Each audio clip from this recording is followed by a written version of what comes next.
happy Monday. Good Monday morning, August 17th. Oh my gosh. 2026 and 150 degrees outside. Still 150 degrees. Today's Yes. supposed to be the cool day. Like at a mere 98. Are you kidding me? Mere 98. Yeah. Oh my Crazy. goodness. I'm over. I never thought I'd say I'm ready for fall. I'm not ready for I know. pumpkin spice, but I am ready for a little bit of cooler weather. It is weird to think 92 would be cool. Isn't that weird? Yeah. That's just like this morning I got up and walked and it was 81. I'm like, I'm sweating like a pig. This is crazy. This is still crazy. I know. And then when it's freezing and below zero, we'll be going, ow, I gotta take I will a be walk. griping about that because I do know. gripe about that a whole lot So- more than I gripe about this. So anyway, awesome. Listen, we have some interesting things Yep. happening this week. So We do. we're going to kind of jump and then we're going to chit chat that one. Another. Yeah. So a few things I want to remind everyone about our education program. You know what was really cool? Last week I had to update my bio because I'm sending it in for a thing. And I had realized that I forgot that I had not updated that my to-do designations for the AAI and AAI-M, which is management, from the Institute. So I updated all of that on my bio because I have 2 more designations on there. So it's kind of cool. Incredible program, the Institutes. I wish more people could see kind of all the different designations. They need to get on our website and just look at it. So the other designations that we have, because I know this is important, is the AILP, which is out of our Massachusetts program. And then we have ABEN that we use. We use that like for a legislative download. We have some ethics classes on there, a lot of things. And then I love the IAMBA. So it's basically getting a master's degree in insurance through our North Carolina Association. Incredible program. And so any of those you can go and look into them on more depth at bigiok.com/education. And we encourage everyone to take advantage of those. They get member discounts that we weren't able to do before. We can now. So education is huge. there's a lot of CE non-designations that are that F word. Yeah. You know what I'd love to say to a lot of our member agencies that have, employees that'll say, how much are you spending on education? And they might say, and it could be upwards of $8,000, $10,000, $20,000. And no joke, because of the investment that we've put into our education programs at the Big I, we can cut that number in half and have better education with more designations available. So that's my soapbox. Yep. We love it. It's so good. A couple of things coming up. It's coming fast now. The Young Agent Conference, September 16th and 17th at River Spirit Casino, which is a fun one. And registration's open. So go ahead and go to bigiok.com/YA conference. That one usually fills up because they all like to go and have fun. So yes, they do. It should be good. Yes, they do. I know. Little Margaritaville, I think. Yeah, a little Margaritaville. Yeah, you've been working on some graphics. I have done that. Yeah. Ralph and I. Okay, so we have a special guest today. This is our first time to have a special guest. I know. It's very exciting. I wore a nice shirt for it. You sure did. I know. I did.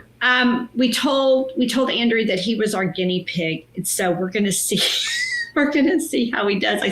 Maybe we should have practiced on someone that we already knew, but Andrew seems to be a pretty good sport. So I think he is. I think he is too. So we're actually looking forward. So today our special guest is Andrew Kirtner. He's the general counsel for the National Association of Mutual Insurance Companies, NAMIC. So a lot of times, only insurance can talk in total acronyms and no one knows what it's about. And I have to say, I've been working with NAMIC on a couple of different projects and actually just saw one of their representatives whenever I was in Park City for the exec conference too. And sometimes we don't realize the value of associations. So we're an association for agents, but NAMIC is an association for mutual insurance companies. Well, all insurance companies, but they have a lot of mutuals, probably the biggest number of that. And they advocate for all of those because it's really hard for a company always to be standing there and advocating for themselves. NAMIC does an incredible job. Worked with them. I've seen them. They're professional. So we're so happy that they're that we have that. Andrew came to assist us today to help us better understand mutual holding company conversions. Now, Jerry, if you remember, we spent a lot of time at the end of session in May with a bill that was trying to deal with mutual insurance companies. It's a long story. I'm not going to get into the whole legislation, but we had to fight it. So we were against it. They were trying to take it on the floor. They ended up not taking it off the floor. But most of it is due to misunderstanding about what's included. Yeah. So Andrew actually understands all of that. We're going to talk a little bit. He actually understands. He's the professional that understands it all. Now that I have his cell phone number, he is going to, it's going to be great. He's not listening, is he? I think he's in the background. Well, let's bring him on. Yeah, let's bring him on. Hey, Andrew, how are you? Denise, I'm good. I'll tell you, in the first 5 minutes, I've heard a meeting at a casino in Margaritaville. So I am all in on the Oklahoma Big Eye. We're the best. I'm here for it. I believe it. We're definitely the best. You didn't hear the part that I have your cell phone number, so I can call you anytime now. I heard that as well. So I'll carefully watch it. Well, we appreciate you being here. We're looking forward to talking about a few things. You can at least get us out of the fog of understanding mutual holding companies, which is very confusing.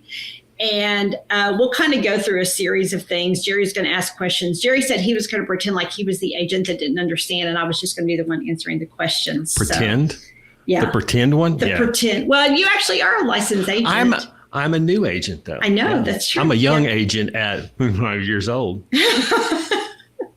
The one thing, here's just a fun fact about the Big Eye of Oklahoma. Everyone in our office is licensed because we felt it was really important that they fully understand what the insurance industry is all about. So everybody has to go through that very difficult process and stress, but they all do it, and it's all good. Yep. So let's go into a few questions. I'm going to let you answer. I don't know if you've seen them. I'm just going to throw them out. So what is a mutual holding company conversion? We're going to refer to that as MHC. And then how is it different from demutualization? Because there has been, and I'm not kidding, bad press, confusing press on what it is. And even agents don't understand it. So talk to us about what's the difference from that and demutualization. Sure. And if it's okay with you, Denise, I want to start by just kind of talking about how mutual companies are different, because I think it sets the stage a little bit for why a mutual holding company conversion might occur. As your members know well, because they sell different types of insurance from different types of companies, mutual companies are different. Mutual companies are owned by their policyholders. They exist to serve their policyholders. And that really informs everything we do at NAMIC and what our member companies do as well. That's not to say stock companies are bad. It's just there are differences, fundamental differences in how those companies can raise money. So if you think about a company that writes homeowners insurance in one state, in Oklahoma, and they want to go into Texas, and I know that may be a political issue, especially as we get into football season here. It's a football season, yeah. I'll stay away from the deep political issues. But let's say they wanted to expand their geographic territory, or maybe they wanted to write a new product. Usually that's going to require capital to do that, right? So they're going to need money to expand, whether it's a systems change or product development, those sorts of things. Mutual companies are somewhat restricted in how they raise capital. So they can go out and get a surplus note, or they can go out and, there's some reinsurance things they can do, but they're a little bit limited in how they can raise money. Stock companies different, right? A stock company can go issue stock, they can borrow against their stock, et cetera. So all that is to say, it's more challenging for a traditional mutual company to raise capital than it is for a stock company. So let's talk about a mutual holding company conversion. Okay. One of the reasons a company might convert is that capital raise we just talked about. And the process, I would love to tell you it's very simple. It's not. So I'm gonna break it down the best I can. And the good news for you is you've got a simple brain in me explaining a complex thing. So hopefully I can translate it decently. So in a mutual holding company conversion, a mutual creates a holding company, there's not a lot in the name here, a holding company and at least one, but maybe multiple downstream stock insurance companies. And what that does is that takes the policyholder's rights, so you think about an ownership right in a mutual company, and transfers them to the holding company. So that's a lot of holding companies and movements, and I even had to use my hands. Functionally, that means that the policyholder is still in charge of the holding company. They still have the right to appoint the board, which is sort of the big ownership interest. They still have the right to approve bylaws, things like that, and they still maintain that ownership interest. And I'll pause there to see if you have questions, and then maybe we can talk a little bit about what that conversion allows companies to do. Well, and I was going to say, if you'll just expand a little bit, because I think some of the confusion about, do the policyholders lose their rights in that process? But apparently they do not. They don't. And I think it's important to understand what a policyholder's rights are today in just a traditional mutual company. So your ownership interest in a mutual company would include things like the ability to appoint the board. It would include things like the ability to approve governance changes, really what the bylaws dictate. It doesn't include things like going into the copy room and making personal copies, right? So when I say it's a limited ownership interest, it's not. It's the same way. You're not a complete owner, so you don't get to dictate individually the actions of the insurance company. Instead, policyholders act collectively according to the governance structure. So the concern, and we've heard this about the conversion process, is that the policyholder's ownership interest goes away. That's not the case at all. In fact, the ownership interest transfers to the holding company, which is the top of this structure. That the most important of those rights, at least in my opinion, would be the ability to elect the board, and that ownership maintains. What is separated out are the contractual rights, meaning, and your members will get this acutely. When you enter into a contract with an insurance company, whether it's a mutual or a stock, you've got certain rights under your insurance contract. You also have certain obligations. So the insurance company agrees to fulfill certain commitments in exchange for the premium payment, and both parties have some obligations. That right changes to a different organization, that downstream subsidiary that is created in this process. So what it does is it separates the two rights, but they do not go away, and in fact are maintained under the plan of reorganization when a company converts. Okay, awesome. So also part of the confusion is whenever this conversion happens, does that mean it goes public? Because people keep trying to make it a stock company, but it's not. Right. So I would only modify that a little bit to say that the intermediate company that is created is a stock company, but it's a stock company without a true market for the stock. In other words, it can't. There's not a mechanism for it to go public. So if it's helpful, I would like to explain this in the context of an example, because that's how I understand it. Sure. So you create this downstream subsidiary company. That's where the insurance is written out of, right? I mentioned the contract rights going down to the subsidiary. That company can take outside investment, but it can only take a minority of outside investment, meaning it can never sell more than 49.9% of that company. Control can never be taken away from the holding company, which the policyholders own. So I think that's really important. And I think that's something that people get wrong about this process. It wouldn't be possible for an outside group to come in and buy control of the insurance company. That interest always has to be below a majority threshold. So I mentioned capital raise. That's how a company might bring capital into the system, is to sell a minority share of that company. But again, control cannot be taken away in the mutual holding company model, at least not by stock sale. So there is no danger of going public in that sense. Obviously, the policyholders today in a traditional mutual company could approve something like that, but there are regulatory barriers in place to that occurring.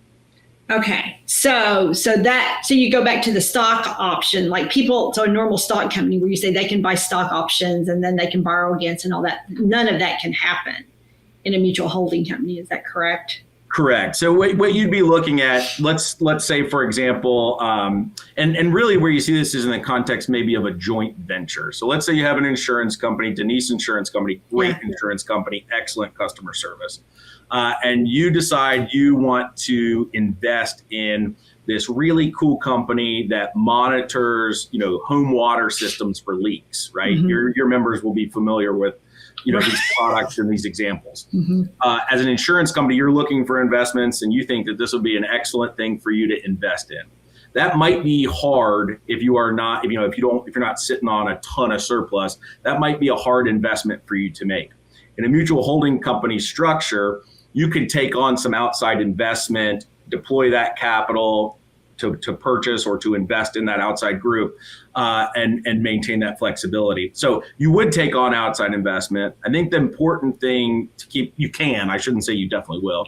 Right. The important thing to remember is that control cannot go away. You can't sell more than a majority stake to outside investors. I mean, so I keep hearing you say over and over the mutual holders in the company can never lose their power. Let's call it power, right? I mean, the policyholders are never going to lose that because it's never going to overtake it. So give me some examples a couple of things. Give me an example of how mutual companies are utilizing this. And then how is this normal or abnormal, or is this, how often does it happen? Great questions. So I think over the last 20 years, I think that's a decent snapshot. We've seen more companies utilize the conversion mechanism. By the way, this exists. The ability to convert exists in almost every state in the country. The states where it doesn't exist, there's actually a provision in federal law that you can pick up your insurance company and move it to a different company one time in order to convert, which has happened in the past. I would not say it's a huge number. For example, NAMIC has 1,300 member companies. There are, as best we can estimate, there are about 75 of these nationally. So it's a small number, at least on the property and casualty side. The life side's a different calculation. So it is small, but it's increasing. And I would call it a trend. I think more companies are looking to the conversion as a potential, in order to gain flexibility, either to raise capital or enter into some of those joint ventures. So I mentioned one example already. You may find a really interesting investment or an acquisition that is easier to make in the mutual holding company structure. Mm-hmm. There are companies that utilize the mutual holding company structure to bring more capital into their business. So, for example, for geographic or product expansion, you might see this technique utilized. And some companies, to be totally frank with you, haven't done anything with it. They've converted over and they are sort of waiting and analyzing to see if those opportunities arise down the path. Those companies are generally ones that are really well capitalized, meaning they've got a lot of surplus, related to their in relation to their commitments, and they're not looking to raise capital. They don't have a specific acquisition in mind, but they recognize that down the line one may come up, and it may give them some flexibility in that process. Okay, so if a company, would you create a mutual holding company for a situation if you wanted to do another line of business so that doesn't allow in the original company? Is that what you would do? And so you're thinking about it, you could get it, set it up, set it on a shelf and just wait for an opportunity. Is that a process? You could. I think what you'd probably see, especially from insurers that are well capitalized, is it may not be worth it to spin up a whole new a mutual holding company structure to then enter into other business. Mm-hmm. And there are mechanisms. I mentioned, a mutual company can raise capital other ways, right? This is not the only way of doing it.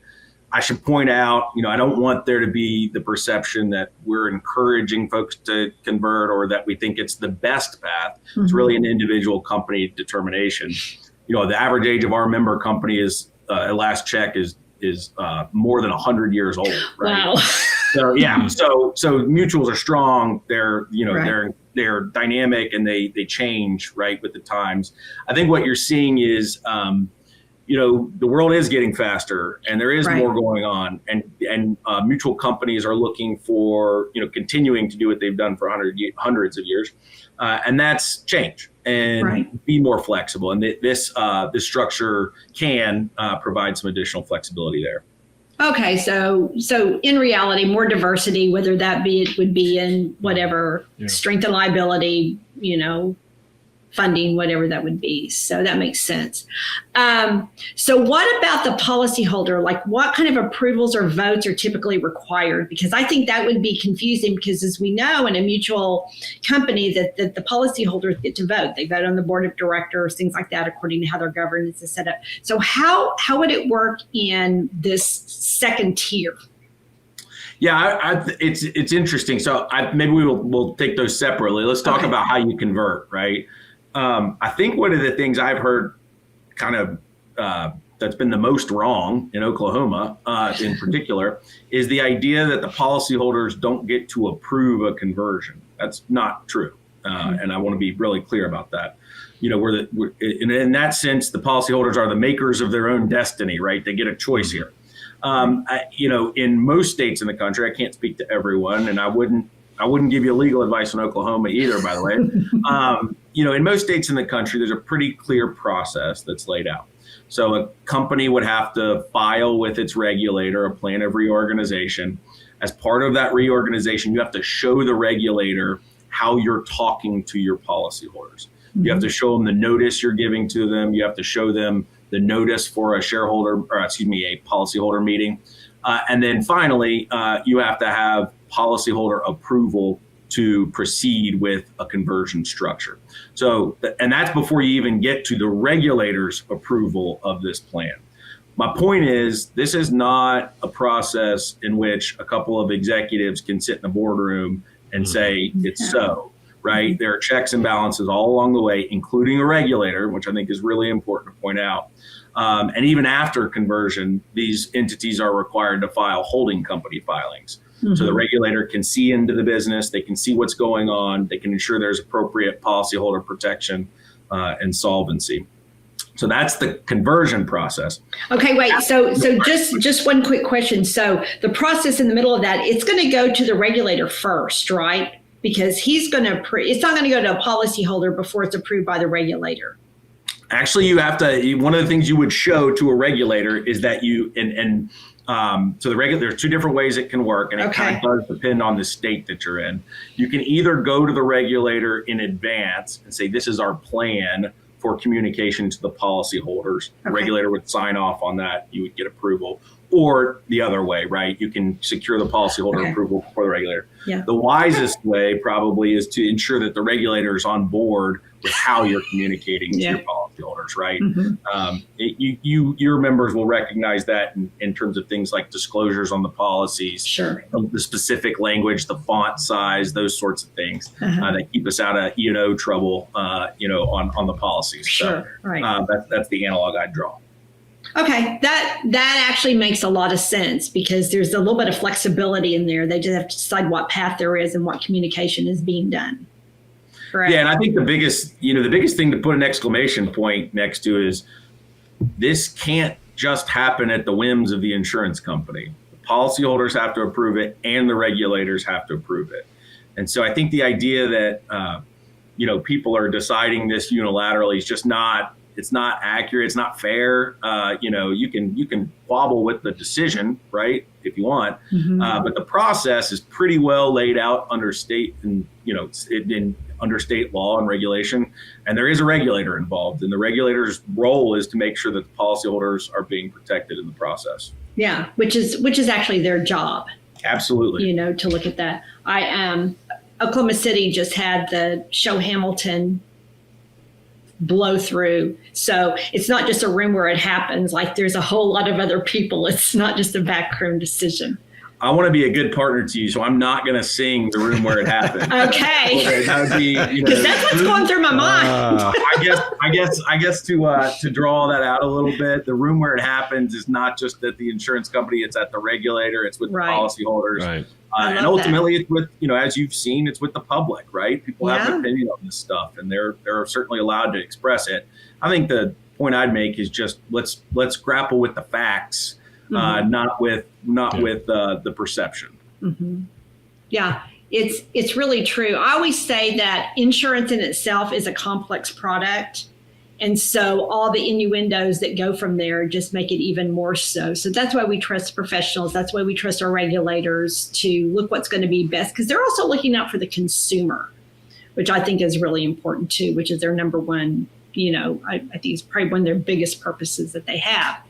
Okay, so what do you think? We've talked a little bit about this, but what do you think are some of the biggest misconceptions about the conversions that we should correct? Because again, there's a lot of articles in the paper that are confusing, all of that. So let's kind of go through a couple of those things that are causing concern. Yeah, I mean, I think the biggest thing that I would point to is that, that this is some type of take the money and run situation, right? Yeah, I think there's some undercurrent or maybe some outright allegations that when companies convert, they're trying to take surplus from policyholders. I would tell you in no uncertain terms, that is not what's happening. I would challenge anyone to find an example of a property and casualty insurance company that is converted over where that scenario has happened. It has not. B, there are guardrails in place to ensure that would not happen. One I mentioned is that the policyholders have the ownership interest of the holding company. They maintain that. Certainly, you could have more policyholders come in as a result of a conversion. Let's say you brought another company in and those ownership rights may be expanded, certainly. But there is no mechanism for, company personnel to take surplus and run with it. That's not what's occurring here. I also just, on that point, when I wake up in the morning and I'm going out and I'm advocating for mutual insurance companies, I think we're the original, policyholder advocates, because our job is to look out for the policyholder. That's why a mutual company exists. We don't have earnings calls. We're not beholden to our shareholders. We're there for the policyholders. At NAMIC, we treat these mutual holding companies the same way as we treat a traditional mutual company, because they maintain that mutual identity. They are. Absolutely. And, that's something I think is a pretty common misconception. I think you always need to look at people's motivations too. That would be true of companies converting, but it would also be true of the opponents for people, for companies that are converting. I see companies convert in this space because they are looking for ways to be more dynamic, to invest in technology, and yes, at times raise capital, though most folks don't do that. To me, that is them trying to evolve and better serve their policyholders. That's the motivation. I think you have to look at the other side, the folks that are opponents of this, and figure out what their motivation is, because it's not altruistic in all senses. I think I'd put it that way. I think it's interesting with insurance companies. It's just philosophical that, we tell them we need you to have an A+ rating because we need you to have, money set aside. We need you to sit on a pot of money because we want to make sure you're financially stable. Simple version. And then when they're when they're there, when they get their ratings and all that, and they are financially, they have their fiduciary responsibility filled, then you have people look and go, why are they sitting on a pot of money? But we want that healthy fiduciary experience because it affects all of us. So you also want that money there if there's, large claims. We live in Oklahoma, so we've had the worst that has happened. And so we want that to be available, and we want the healthiness of any company because that's why they're rated. That's the purpose of it. So I think it's really hard for the normal consumer to understand. Really, there's, you have all of this, but you want the stability of a really good insurance company. So, Okay, is there anything we've missed? You've done a great job in explaining this. No, I don't think there's anything you missed. I would, in front of your members, hopefully the ones that are watching, I would just say thank you to the Big I. Thank you to Big I Oklahoma. Sure. You guys are an excellent organization. You spend a lot of time thinking about how to make people's lives better. It's not just your members, it's Right. the people they serve. We try to do the same thing at AMIC. We'll be careful not break an arm, pat ourselves on the back here. But I do want to say just thank you for the opportunity to chat through mutual holding companies. I'd offer to anybody listening, whether you're pro, anti, or have more questions, you can reach out to me. I'll make sure Denise and Jerry have my contact information. I'm happy to provide resources on this. Because I think it is something that's worth studying and considering. And at the end of the day, we're here to serve our policyholders. So that's really the focus. And I'm thankful for the opportunity to explain that today. Well, thank you for taking the time. Very good. It was Very good. way beyond what I was able to do. So we Very do good. appreciate it. And we are the same. We appreciate what you do. And then, our goal also is to support our agents who also support their clients. So I think this is a great way to do it. Great education information. This is just this is fabulous. I think it's the new modern way that we're going to grow in this industry. I think we're going to see more of it as we go forward. So, okay. All right. Jerry. are Thank we you, good? Andrew. Andrew, thank Thanks, you. Jerry. Thanks, Denise. We're going to finish out here. Well, that was good. That was so Very good. He did. Very good. He's really smart. You know how long it would have taken us to try to say that? Yeah, even with ChatGPT, I don't think we could have Even done with it. ChatGPT. Ralph, yes, definitely. Did a Definitely. great job. Very good. Okay, well, listen, stay cool this week. It's hot. As well. And we're going to start looking, hopefully, to fall in a couple of weeks. But until then, stay cool. Everybody's back Sounds to good. school, so we're back on schedule. That's right. All right. Have a good week. You too. Talk to you later. Bye-bye.